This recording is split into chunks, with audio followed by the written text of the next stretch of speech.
A'udhu billahi minash shaitani rajim. Bismillahir rahmanir rahim. Assalamu alaikum warahmatullahi wabarakatuh.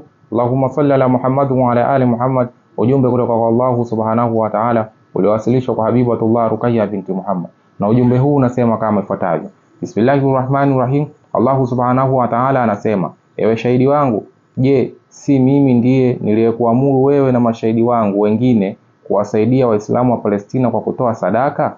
Na nyinyi mlifanya hivyo, lakini walipoizuia sadaka hiyo, ni wangapi waliokuwa wakingojea msaada kutoka kwenu wakakata tamaa?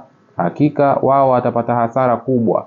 Kuwazuia watu kutenda wema katika njia yangu ni uovu mkubwa, na ni kuzuia baraka kutoka kwangu. Basi tazameni nini nitakachotenda baada ya haya. Hakika mimi ni mwenye kutimiza ahadi.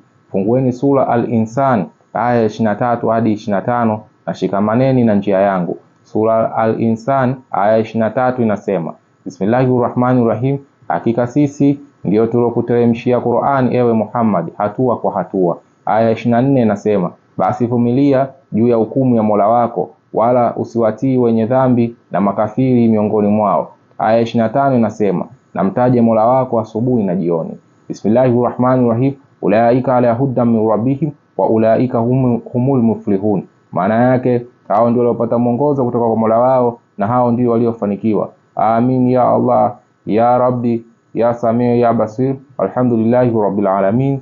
Assalamu alaikum warahmatullahi wabarakatuh.